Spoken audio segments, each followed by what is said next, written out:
Welcome to Building the Future. I'm your host, Kevin Horick. The radio and TV version of the show air in over 12 states. This includes both coasts and Silicon Valley. The show also airs in the UK, Caribbean, and Australia. For full show times, plus past episodes of the TV and radio show, please visit buildingthefutureshow.com. We just launched a free online community to connect past guests, listeners, and others. This community will allow you to network, chat on Slack, or get help with anything else, and a lot more. If you're interested in joining the community, buying some merch, sponsoring the show, or signing up for the newsletter, please go to buildingthefutureshow.com. I want to invite all of you in the Building the Future community to join me at SUPEX, the Startup Expo in Fort Lauderdale, Florida, this July 26th, where I'll be the MC. SUPEX is one of the largest and best startup conferences in the US and the official gathering of the Building the Future community this summer.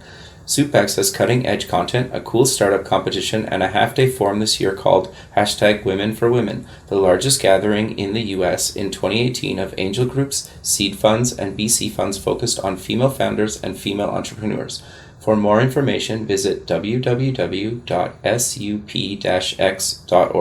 I hope to see all my Building the Future friends there.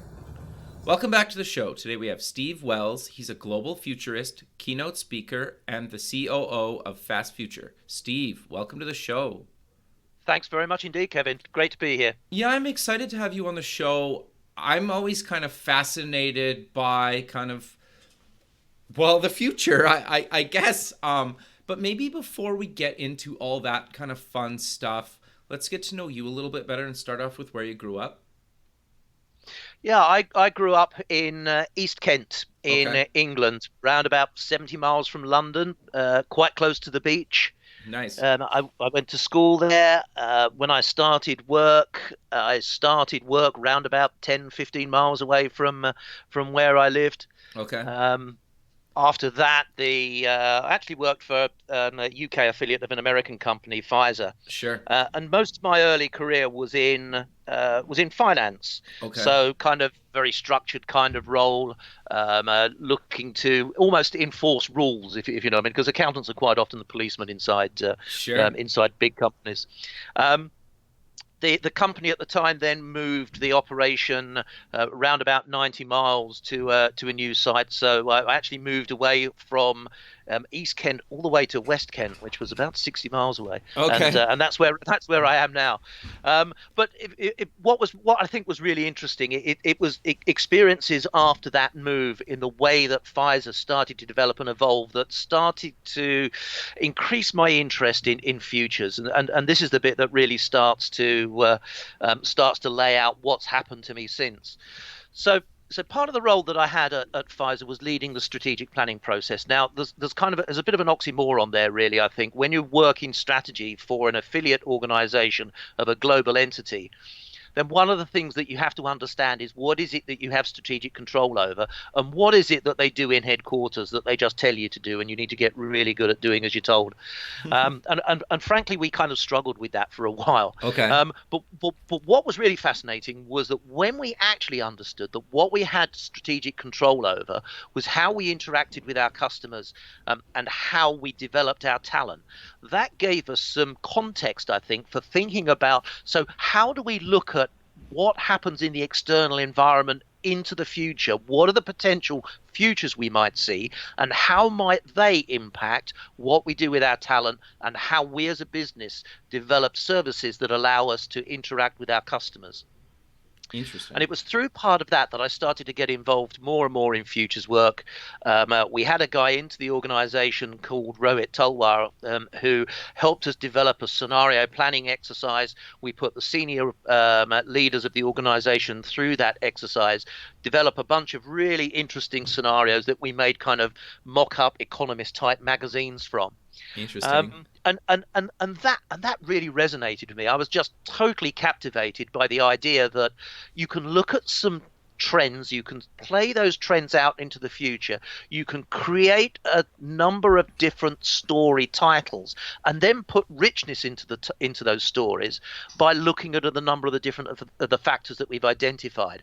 What you can then do with those stories is apply those to your existing strategies and think about how new strategies could potentially evolve given those different potential outcomes. Okay. And for me, the real thing that I take from that point into everything that I do now is that futures work is not really about giving us a degree of comfort about one particular preferred future, but it's actually about allowing us, giving ourselves permission to develop robust, resilient, broad strategies that allow us to be flexible as we move our organizations into the future. Because the only thing we know for sure is what's happened. We Sure. don't know for sure, no matter what degree of sophistication we put into our projection and forecasting techniques. We don't know what's going to happen into the future. So how do we build flexibility and resilience into our organizations in order that we can cope with uncertainty and complexity in the future? And that's the piece that really interests me. That's what gets me up in the morning. Interesting. No, I think that's fascinating. Kind of, but before we maybe kind of continue, I think what for people that may probably have heard the term kind of futurist, what exactly does that mean, or what does that mean to you? Well, what it means to me is that I have a great interest in the future. Now, I know that sounds, blindingly obvious. Okay. But it's not just about the near future, potentially. It's not just about one future. So it's about looking to see what are the signals that we're seeing at the moment that take us toward the future. Now, some of those can be reasonably certain trends. Others can be really weak signals. And we kind of try to bring those together to create a sense of how different aspects of the future may actually evolve. And I think what's critically important is that the language that we use, certainly within Fast Future, is not things will develop, but things might develop, things could develop. Okay. There's a chance that we might see these kind of things. And it goes back to what I said just now. We don't know the future. We don't predict the future. What we do is suggest different potential futures so that people get a sense of the variability that's in the future, the complex nature of the future, the uncertain nature of the future. Because as futurists, I think we help people make sense of that. I think the other thing that we do as futurists as well is we help people draw connections between different disparate futures and the different disparate factors that drive some of those futures out. So a really good example of that maybe is I'm taking part over the weekend in an event talking about universal basic income. Okay. So if we think about universal basic income, the basic premise here is that there will be such a high degree of automation that we don't have the number of jobs that we do today. So how might that affect society? How might that affect the way that we live? So one of the ideas is that everyone has a basic income in order to survive, in order to live, in order to continue to play a full and proper part in society. Okay. Now that sounds a great idea, but then we start to think, so what are the implications of that? Do we mean universal basic income just in terms of cash, or do we start to introduce different services? What might those services be? Maybe it's free learning and education, because the one thing we know is as well as jobs disappearing from the economy, new jobs will come in as new technologies start to deliver the opportunity for us to create new businesses, to create new business sectors, to create new business models. Totally. Yep. So retraining could be a really significant element of that. But if we've got these kind of basic needs that we have, do we just give people cash, or do we provide access to other services? Do we provide free access to utilities? Do we provide access to free transport? Do we provide access to free broadband? So all of a sudden, the potential to provide appropriate basic needs broadens from just giving people a whole chunk of cash to help them live, to providing a range of services that help them live. That then begins to question, so how are those funded? Sure. And the way that most of those would be funded would presumably be through the public sector. How do we fund the public sector? Through taxation. How do we need to change the way we raise taxation to fund those needs? But how do we then tax the people and the organizations that we currently tax in a fairer way to acknowledge what we need to do to create a fairer society if we don't have jobs for everyone? Do we start to, for example, penalize the use of robotics compared to those organizations that focus very much on employing people? Do we have an expectation that companies should provide funding for support for startups in new business sectors? So, all of a sudden, these kind of tentacles come out from the central topic that we started with. So, is universal basic income a good idea? To how fundamentally different it could potentially change the lives of everyone involved in that particular example. Then you start to say, well, is something like universal basic income and that funding model sustainable at a national level? What happens if in doing that we have to increase taxation in the UK to the extent that UK is not an attractive place for multinationals to do business? How do we then compete as a nation with the rest of the world that aren't necessarily looking at universal basic income? And if part of universal basic income is access to healthcare at zero cost to the individual, how does that challenge the existing US system? Totally, yeah. So so there are lots of really interesting connections that I think futurists are pretty good at starting to form to help people make sense, not just of the issue that we started with, but also to understand the nature of the complexity and uncertainty that surrounds them. No, I think that's fascinating to me. I'm actually quite interested about kind of that whole thing of kind of a base income for kind of everybody.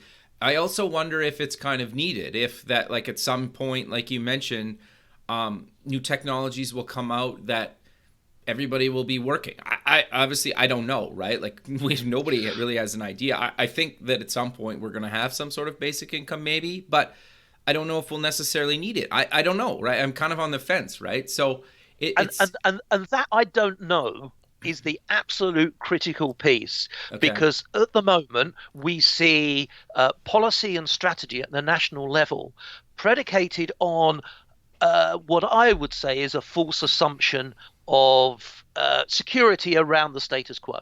And I'll use the example of UK Prime Minister Theresa May's speech at Davos recently. Okay. So what she basically said was, technology is going to change the way we live our lives. So we need to think about new ways, new socially responsible ways for behaving, for example, on social media and the way that we use social media. Sure. The other thing that we need to acknowledge is that opportunities in these new technologies need to be addressed by a series of social system changes in the country. So in the UK, we want to become a centre of AI excellence. Okay. I think there's a bit of competition out there to do that, but that's the basic policy idea. What we'll do to underpin that is we'll create a vibrant startup type economy. We'll invest in training. We'll invest in education. And as the global economy grows and as AI plays a significant part in that economic growth, the UK will share in that worldwide wealth. Now, that, of course, is based on the assumption that what we see as current trends in economic change is going to happen into the future. Then we say, what if? Sure. So what if that doesn't happen? What if, for example, 3D printing makes everything so cheap to produce that the prices fall, that manufacturing can be done on a much more local level than it is now? What if there are issues around globalization that fall apart? What if nationalization really takes hold around the world? There are all these kind of potentially interesting macro drivers that could come to really challenge this notion about ongoing economic growth. Sure. So what we don't see, going back as well to the conversation that we had about universal basic income, if all these jobs are lost to automation, what we don't see is what if thinking. Now, what if thinking may be going on underneath the kind of the public pronouncements about what might happen into the future, how we might use technology, how technology will be an enabler to ongoing economic growth. But what if that doesn't happen? What if we need universal basic income? What's the process by which we start to think about entitlement? Where's the thinking where we start to think about how might we transition services that are currently available through private sector providers, even in the UK, back into the public sector so that we can start to maybe strip back some of the cost that at the moment is disappearing in terms of dividends and and profit, and the motive of making profit, in order that we can create sensible service levels for a universal basic income type world. And actually, do we mean anyway universal basic income for all, or do we want to use some of this increasingly sophisticated AI technology to take a slightly different view on entitlement? Sure.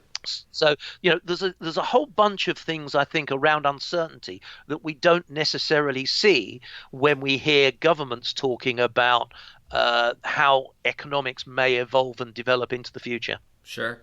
So, no, I think I'm totally fascinated by it, but I'm curious to know what exactly is Fast Future Publishing, and you've written some books kind of with Fast Future. What exactly is Fast Future? And let's cover some of the books that you've written and some of the upcoming books.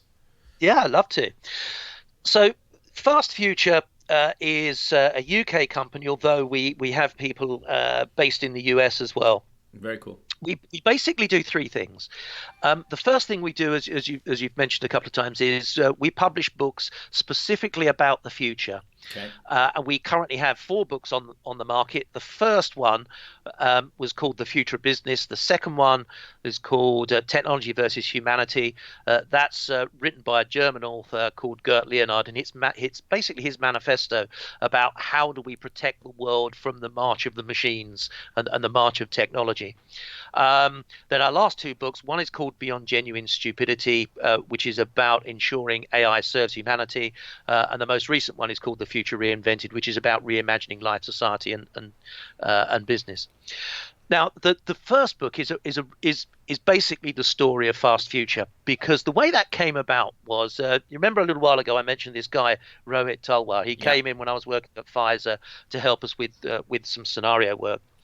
Well, I always kept contact with Rohit for a number of years afterwards, and after I'd left Pfizer, we were kind of chatting, and he said to me, I've got a really good idea for a book. I want to write a book with 25 or 30 contributors from around the world talking about different domains of the future that really interest them. Okay, but what I want to do is publish it in a slightly different way. I don't want to get into kind of the normal publishing model.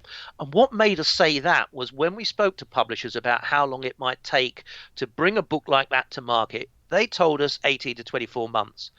And we thought, as futurists, by the time we take our ideas to market 24 months after we've written them down, they're probably old ideas. Totally, yeah. So we started to use our network to try to get out there, to try to call people up for content, to get their enthusiasm and their interest in contributing to the book. We ended up initially with 90 potential contributions, but wow. we managed to get that down to 60. So rather than the 25 to 30, we had a book that was more than double the size. So we had 60 contributors, 60 chapters from, I think it's 21 or 22 different countries around the world. That's very cool. Now, we edited that book in-house. We worked with a number of different production partners in order to bring the book to market. But from concept to publication happened in 19 weeks. Wow. That's really fast, actually. That is, it was very fast. We've tried to do that again. We've not quite made it, but we've been close. But the thing that we did was we really kind of challenged, I think, traditional notions about different process parts of the publishing process.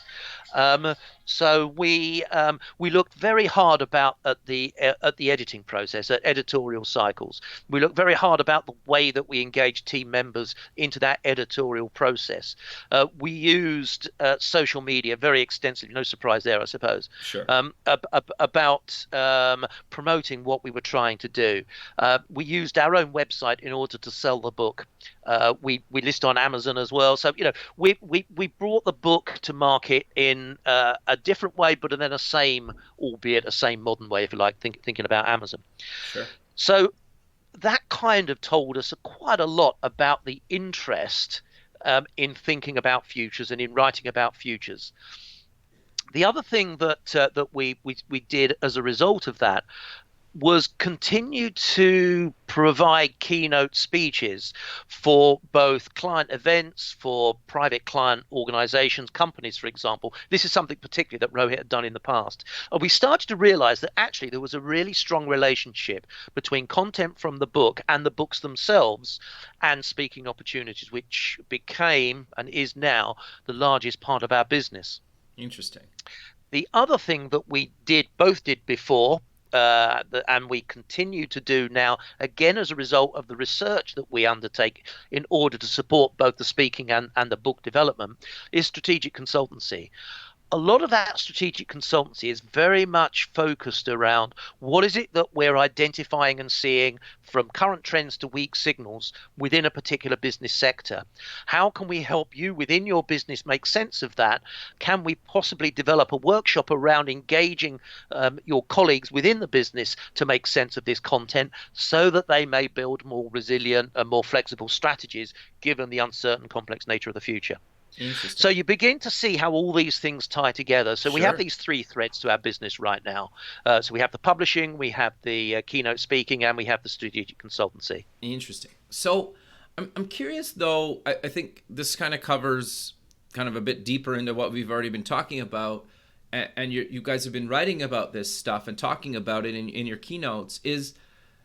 Do we let kind of people or the general public or experts kind of decide how some of this technology should be used? Because like even something as simple as kind of, Apple's Siri and Google has Google Assistant and Alexa from Amazon, and there's a couple others. Samsung has their own. Like we're almost letting AI into our lives. Some people understand that, and some people I think don't really understand it. Some people don't care. I think some people are kind of freaked out by it. But like, in your opinion, how much should we kind of let maybe the general public, or should we leave it to experts, or should we kind of have a bit of both, kind of decide how AI can kind of become part of society? I think it's all of the above. One of the things that I think has been really interesting about artificial intelligence as a technology is how it's really burst into the public consciousness. Okay. So, and I'm talking from a UK perspective here. If we look at how often stories about new technologies and specifically about artificial intelligence are featured in the lay media, then we've seen an absolute explosion over the last 18 months to 2 years. Sure. From daily newspapers, from the broadsheets, the tabloids, news websites, the BBC, both in terms of the BBC website, but also on their news programs. I've been on the BBC TV and radio talking about the potential impact on jobs and work of artificial intelligence. So the idea that artificial intelligence as a way to automate work is really come into the public consciousness. At the moment, I think it's very much there as a threat to jobs and as a threat to work, rather than an enabler for us to do different work and to change the value of work that we do. But I certainly think that as a new technology, AI has really emerged onto the public consciousness in the UK. Funnily enough, I mean, my mum talks about it to her friends as well. So she's got her friends talking about artificial intelligence and its potential. And my mum and her friends are kind of 70 and 80-year-olds. So it is coming into the public consciousness, and which I think has to be a good thing, because we do need a very open and public debate about how these technologies are used. At the moment, we're, I suppose, just on the cusp between reasonably harmless artificial intelligence, some may argue we've already gone beyond the cusp, Sure. and artificial intelligence that can really be used for quite deceptive means. Sure. So I guess if we think about some of the controversies around how our personal data is used by artificial intelligence, if we think about some of the controversy about how much from the likes of the Amazon Echo devices, for example, are actually taken back and used by the tech companies. If we look at some of the developments that are ongoing in the way that we might be able to bring different data strands together to make different assumptions, to provide different services, some of that could be used for good, other of it not necessarily quite so good. We've only got to look at how artificial intelligence can be used by foreign agencies to wage cyber warfare on Yeah, different interesting. countries. So, we need to have this public debate about how we use these new technologies. And if we look at how other new technologies are starting to emerge beyond artificial intelligence, so things like brain computer interface, things like nanotechnology, things like 4D printing, there are a number of different technologies that are starting to emerge that could have such a radical impact on the way we live and the way that we work. We just need to think about, what do we want them to do? What do we want to be able to do with them? What is our choice as a society? Because unless we do something, then the profit motive remains the primary driver for bringing some of these things to market. That, and I suppose military applications. Sure. But neither of those motives are necessarily good for society. What we actually need to think about is, what decisions do we want to make as a society that allows tech companies to continue to bring these technologies into the marketplace? But then also, where's the off button for the artificially intelligent robot, so that we can make sure that the robots don't start taking all of our decisions and that we're able to make those decisions? So just because we can develop technology for a particular means doesn't mean we should do, and certainly doesn't mean that we should do without the appropriate controls that pay attention to society's needs and not just the needs of the tech companies. If we allow the tech companies to do that, then potentially, I'm not saying they would, but Sure. potentially we're into some of the kind of dystopian perspectives on the future that are technology driven, that we maybe see in science fiction films and movies. Yeah, no, that's actually quite fascinating, to me anyway. And I think Apple was kind of the first one, kind of with Siri. That would seem to be kind of the most popular one. And I think recently, I would probably argue the Amazon Echo, and also kind of the Google Home Mini. I know, like, even my wife's parents, we got them a Google Home Mini because they wanted one, because we had one, and they were kind of fascinated by they could just like ask this little thing questions, right? And Yep. if you know them, they are not tech savvy people at all. And I don't mean it mean. It's just like No. I was absolutely shocked that they wanted one, and I was just like, wow, if somebody like that, and like their friends are starting to buy them now, and they're farmers, right? And again, I don't mean that negative. It's just they're not really known for being kind of tech savvy, and they wanted one, and now their friends are so I was like, wow, this has really kind of hit the mainstream, at least in kind of my immediate kind of friends and family. And I know some friends that have picked them up that aren't necessarily the most tech savvy either.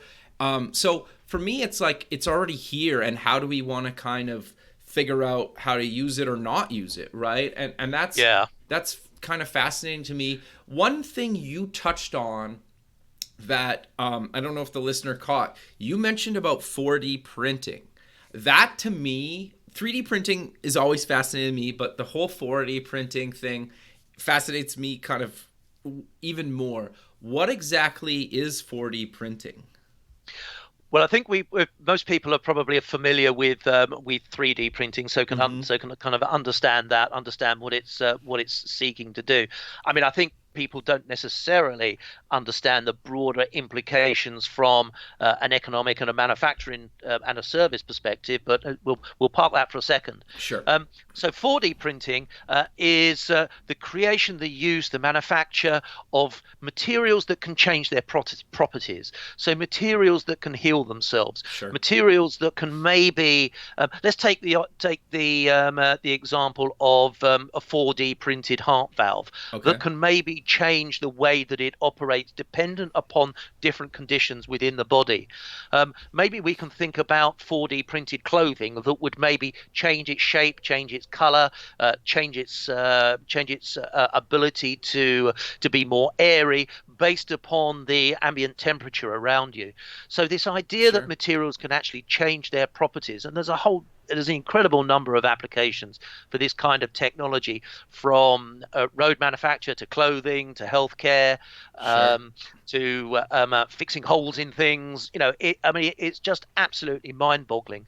So we're starting to see some really fascinating work happening in labs around the world about these materials, about new materials that can really change their properties based on a number of different conditions. I think there's two things that always kind of fascinated me that I've kind of read about in the last couple of years that aren't necessarily on the 4D printing kind of space, but one was where they figured out a way to basically, like, if you get like a cavity in your tooth, that the tooth could like re-heal itself, because basically like, well, your body grew them at one point, so like why not just regrow the hole, right? Like, and I was like, oh, it makes a lot of sense. Like, but I think that I'm just trying to simplify it into something that people could probably understand, right? So if you don't have to go to the dentist to get your cavity filled anymore, and you just take whatever or however they do it, that's something that maybe the dentist can't provide anymore, and they only do other more complicated procedures, right? Or I've also read something where I think it was like Google was either working on or funding a company where they were basically building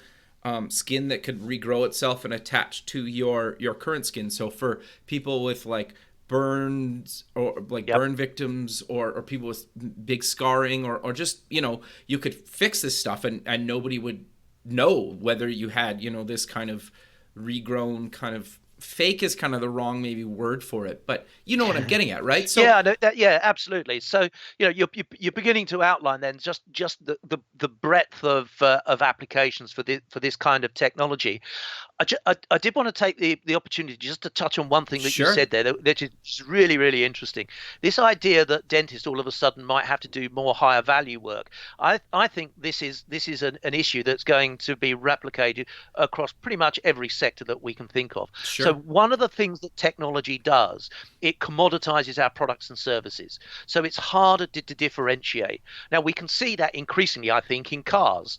Yeah. So traditionally, if you like, there's been a kind of a particular brand of car that we might like, and we're particularly interested in that because the quality of the product is much better than others.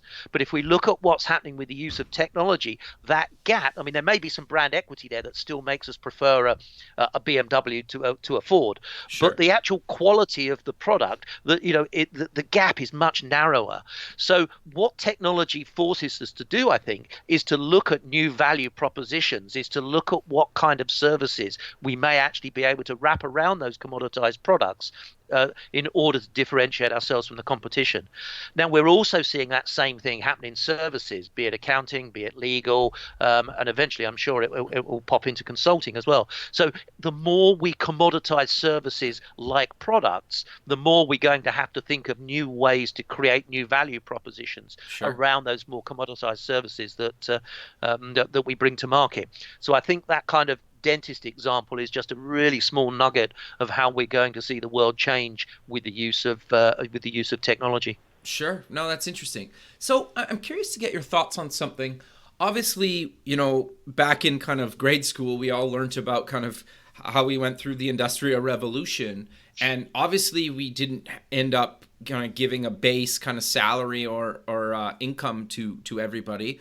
And obviously it changed kind of the face of how our kind of world is today, and it'll continue to evolve. And I kind of see this next maybe kind of, I think we're at the beginning of technology, kind of the technology boom or revolution or whatever, and it's already happening, but I think we're at the beginning. But I guess my question to you is we transitioned kind of from the Industrial Revolution, and we didn't kind of start giving people a base salary. Do you see that the technology revolution, we're talking about this base salary thing again, but it'll just be similar in the sense that like some people will be out of work for a while, they might have to retrain, but they'll be back working and society will kind of continue on? Or is it different or the same, or we don't know yet? I suppose one answer is we don't know yet. Okay. Um, the thing that concerns me is when I hear people saying, here comes the fourth industrial revolution. The previous three industrial revolutions, Sure. we had, much as you'd outlined there, technology that comes along, that changes a particular sector, that starts to spin out other sectors, and we've continued to show increasing employment growth as the population has continued to grow as well. Okay. Now, I think we're at a slightly different point in time. One of the things you could argue about the previous three industrial revolutions is reasonable isolation about the new technological advances that were introduced. So whether it was a steam engine, whether it was electricity, whether it was Sure. desktop computing, reasonable isolation. So there were kind of periods of, oh my God, look, everything's changing. And then it kind of settled down a bit. And then there was another innovation, and I'm using the singular quite deliberately Sure. there, and then it settled down again. But let's just think about what I think of as the possibility explosion from all these exponential science and technology developments. So we've spoken about some of them, so 3D and 4D printing, Sure. Nanotechnology and autonomically precise manufacturing, AI, new computing architectures, hyper-connected internet of humanity, immersive experiences, mixed reality living, virtual reality, for example, cryptocurrencies and blockchain, synthetic biology, human augmentation, new technologies transforming healthcare, brain uploading, robotics, drones, new ideas around energy, food chain transformation. So there's a whole bunch of things that we're seeing at the moment. And I'm not sure we've quite seen that range of technologies Sure. coming together at one time. Interesting. So I don't think it's about AI in isolation, although it's obviously the technology that most people are talking about. But just start to imagine what AI could be like in combination with blockchain. Yeah. In combination with the use of autonomically precise manufacturing. I'll give you two examples of what of how radical I think this could be. One from the past. So we used to have a quite big device that we sat in the home for making telephone calls, and we used to have quite big devices that we used to call computers. Sure. And we used to think that when the telephone became a mobile telephone, that was quite game changing. But when we combined microcomputing with telephones, and we ended up with the smartphone, actually that allowed us to work in new ways. It allowed us to communicate in different ways. It allowed us to take pictures, to send text, to send movies, to consume that content in different ways and to work in different ways. So that has really quite radicalized the way that we've worked and the way that we've socialized over the last 10 to 15 years. I said earlier on that for me there was a fascinating example around 3D printing. Sure. So I'll give a really specific example. Local Motors is a US innovative company that 3D prints motor cars. Okay. It does that by printing something. One of the models is called a Strati. It's got 50 parts. Wow. The average family car has 5,000. Wow. So immediately we see actually the whole manufacturing process is very different. If we think about it at the kind of comparison in the number of parts, you don't need the same component supply chain sat behind it. Not only that, you can produce 2,500 cars in a Local Motors 3D printed car plant and break even. If you want to produce a Ford, then you probably need 75,000 units to break even through that plant. Interesting. Wow. Now, if you've then decide that you can manufacture locally, what does that do to logistics that currently supports the manufacturing great big global plants and the shipment of product all around the world? So your 3D printing Local Motors car is challenging current component manufacture and supply, and it's also challenging the logistics supply chains that sit behind that particular part of the business. Sure. The other thing that Local Motors have started to do is to combine 3D printing vehicle technology with artificial intelligence. And they've produced something called Ollie. Ollie is a 3D printed artificially intelligent autonomous minibus. Interesting. So you begin to see the potential when you bring some of these technologies together. And I know we've always combined technologies in the plants. in the past. But I think those two examples with just one company really start to illustrate how fundamental new ways of manufacturing things with these new technologies could change not only those particular manufacturing sectors, but lots of related sectors around them.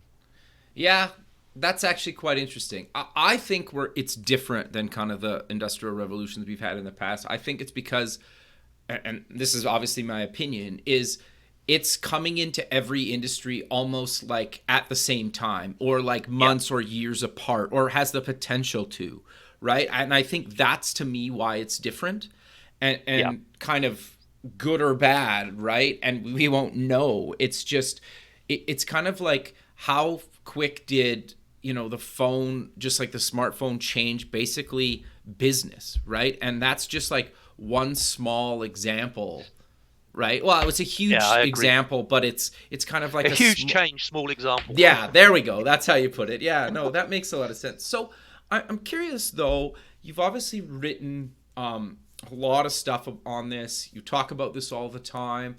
What else should we as kind of a society kind of be thinking about, into the future?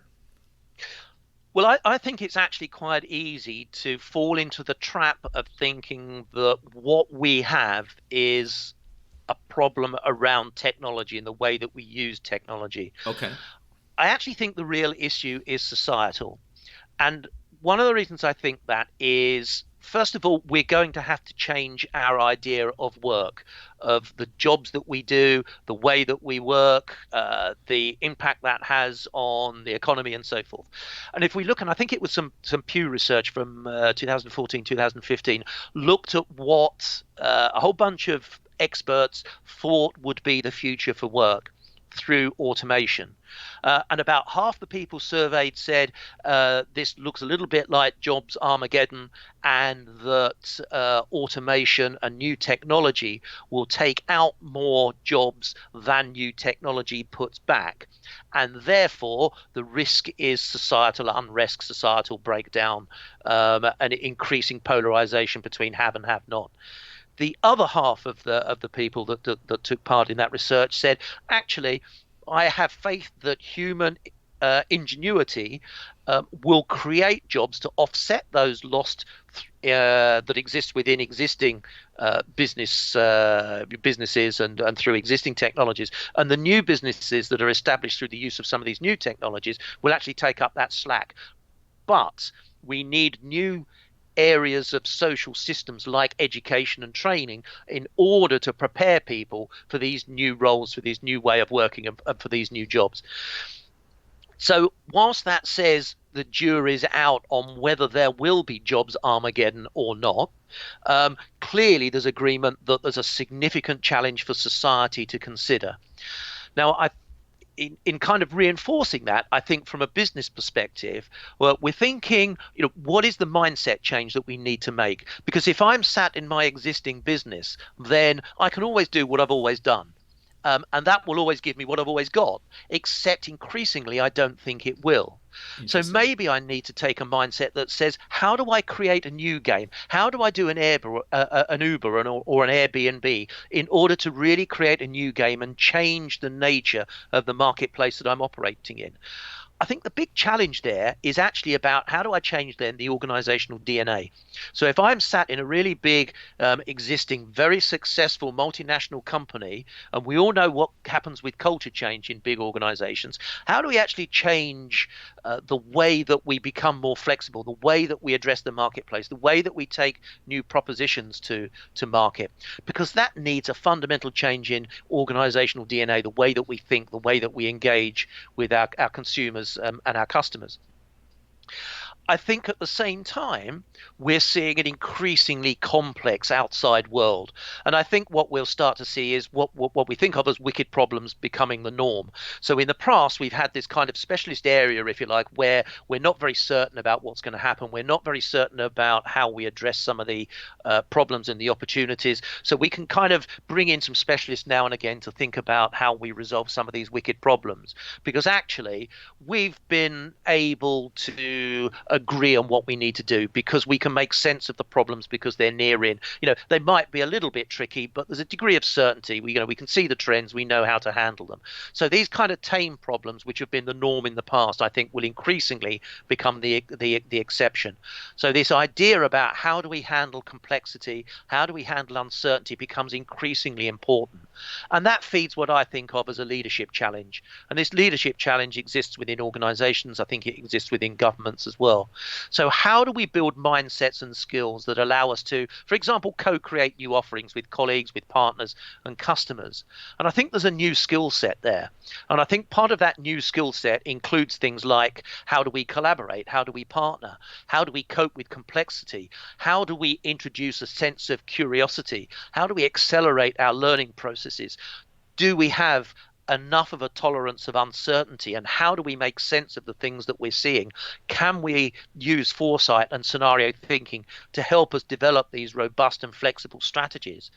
But I think importantly, how do we then think about introducing empathy into the organization? Because if we start to look at what's happened for businesses over recent history, then maybe we've seen more masculine traits start to permeate what we do as a business. So how do we retain our strength? How do we get stronger? How do we grow? How do we beat the competition? Quite kind of masculine perspectives. But actually what we see going into the future is a need to be more collaborative, a need to be more empathetic with the people we're working with, both our customers, our partners, as well as the employees within our business. What are the kind of skills that we need to think of if we need to develop relationships, because commoditization of product and services has changed the nature of our value proposition? And actually what we can bring that's of more value to our customers and clients is more about relationship, is more about understanding, is more about empathy. So I think these things around mindset, around a new way of addressing and thinking about the problems and issues that we're faced with, and this new leadership challenge, make me think that actually it's a societal issue. And that kind of goes back to the points that I was making earlier on, which is, as a society, how do we want some of these technologies to evolve and develop? How do we want them to be implemented? Who do we want to be responsible for them? Just because we can make a technology do something, should we allow it to do that? And how do we think about some sense of global agreement about how these things happen, so that we create a very human future rather than one that's dominated by techos? No, I 100% agree. It's interesting. I think the other thing that I'm curious to get your thoughts on, as we kind of get faster kind of internet or travel, whether, I know I've read stuff where if we just basically, if they build some sort of like aircraft that leaves Earth's atmosphere and kind of comes back down, you can be on the other side of the globe, within like an hour or two.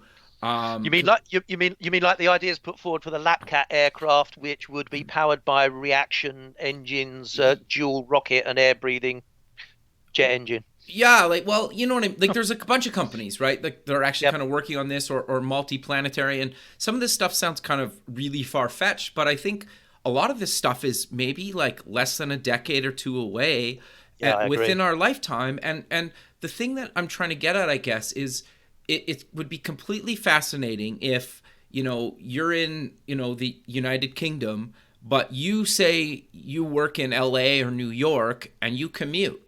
And literally, you get up in the morning and you're in the UK and you end up in somewhere in America, and then you go home at night. And that's just like a normal thing, right? Like, that's pretty far-fetched, but it sounds like it's somewhat of a reality. And the point I'm trying to get at is, I don't really necessarily...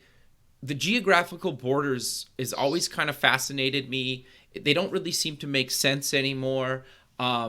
And I guess my question to you is like, as we're growing as kind of a society and humanity and even kind of business, and you've kind of touched on this throughout the show, is I think like we need to be talking more as like a global community than as like these separate countries, because we could potentially be living and working almost within hours of each other all over kind of the globe, potentially anyway. And you and I are in two different countries across an ocean right now. Like, I'm in Canada, you're in the UK. and it's like we're sitting next to each other. Nobody knows the difference where we are geographically located. There's a whole bunch of things swimming around my head now after you'd said that. I suppose the one thing I'd start with is that this idea that we can commute many thousands of miles in a reasonably short space of time used to exist before Concorde was retired. Sure. Interesting. So, yeah. We've already had it. Yeah, and we know how that turned out. Yeah, sure. But equally, you're right. We do see increasingly propulsion and airframe technologies that allow some of these super quick times where vehicles would just pop outside the atmosphere and then pop back in again on the other side of the world. So this idea that increasingly fast air travel will be a part of the future is kind of one that's real, and I agree with you in terms of the time frame. It's really there now. The example I mentioned, reaction engines, they have test bed for these engines. The technology is being proven, and it's bringing in national and regional funding, and we're seeing other examples of those across the US and Japan particularly. Sure. I think for me, the other thing I'd say about kind of high-speed travel as well is within areas like the US, maybe Hyperloop can be part of that mix as well. Interesting. So it's not just about the air, it's also about what we might do on the ground. The other thing that I think challenges some of those notions about some of those flight technologies is how do they change the infrastructure that we might need for those? Sure. And we know how much infrastructure investment needed to happen just to cope with the Airbus A380 and its introduction for hub-to-hub flight in terms of bigger air bridges and so on. So there's a big infrastructure thing potentially on some of these new vehicle technologies. I think autonomous vehicles is another interesting thing. There was a survey that I saw, I think it was in Business Insider a while back, that said basically half of the airline pilots that were interviewed thought that their role could be overtaken by robots within 20 years. Sure.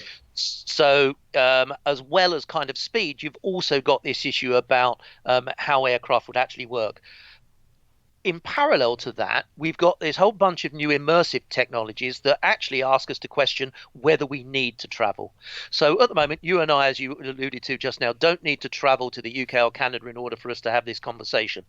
And that's a well-established technology. Sure. But what about things like augmented and virtual reality? Yeah. How do they potentially change the way that we might interact? How about holographic technology? Does that change the way that we might come together with a group of people in order to meet? What about increasingly the haptic technologies that allow us to also experience the physical things about close contact with people that may be on the other side of the world? What about some of the technologies that potentially allow us to feel a hotel's bed linen, to taste the food that's available in the restaurant, to smell the fragrances that are in the bathroom before we actually leave home? So there's a whole bunch of these kind of technologies that potentially travel our notion of needing to travel by fast air. I'm not saying they won't happen, but I'm saying that just the competition between technologies and the way that we experience what technologies have given us in the past may change in the future. No, it's fascinating, right? You're right. The AI stuff, the virtual reality stuff, you never know. And actually, there's a local kind of room here that they kind of use VR, and they basically put each other in virtual reality into their meeting room. And the other ones, it's in Sweden? No, it doesn't matter. It's somewhere on Amsterdam. Sorry, it's in Amsterdam.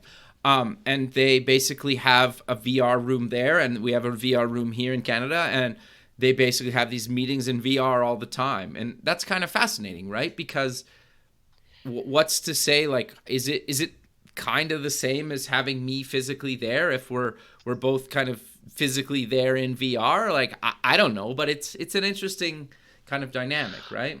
I think there's a generational thing that plays through this as well, and it probably plays through most of these technologies. So but I'm a baby boomer, so I use some of these technologies, but I mostly enjoy meeting people face to face so that I can actually see them in the flesh and so on. If I'm a millennial, is that quite so essential as it is to a baby boomer? So if I'm working as a new young person, and not the older person I am at the moment, in business in 30 years' time, is it essential for me to travel around the world to see someone if I can use holographic technologies to bring us both together in a virtual space? Yeah. We'll find out, I guess, right? I hope to be around to find out. But the other thing that I wanted to pick up on is this kind of virtual reality, because I think some of these technologies really challenge our perspective on what's real anyway. Sure. And is it okay to exist just in a virtual space as well as a real space? And one of the things that makes me say that is, I'm sure most people will have heard of Second Life. Yeah. A few years ago at its peak, it's kind of on the wane a little bit, I think, now. Yeah. But a few years ago at its peak, the internal economy of Second Life, where people traded products for predominantly for leisure, but also there were kind of training applications in there as well. The value of the economy was $500 million US. Yeah. That's now wild, that was right? people trading virtual products, services, property. Yep. And I think that's interesting, because if there's that kind of interest in having a life inside a virtual world, what's real anymore? Totally. Yeah, I 100% agree. It's wild, right? It's interesting. Yeah. But Steve, we are coming to the end of the show, so let's close with where people can get more information about yourself, Fast Future Publishing, and all the books we kind of talked about today. Sure. Well, first of all, there's our website, which is fastfuture.com. You can get in touch with me on Twitter. I'm called Informing Choice on Twitter. You can email me, steve@fastfuturepublishing.com. Or I'm sure if anyone wants to contact me via you, then I'm happy for you to pass on my details. Perfect, Steve. Well, I really appreciate you taking the time out of your day to be on the show, and I look forward to keeping in touch with you, and have a good rest of your day. Thanks very much indeed. Delighted to be here. Thanks. Yeah. Cheers. Bye. Thanks for listening. To join the free community, buy some merch, sponsor the show, or sign up for the newsletter, please visit the website at buildingthefutureshow.com. The music for the show is done by Electric Mantra. You can check him out at electricmantra.com and keep building the future.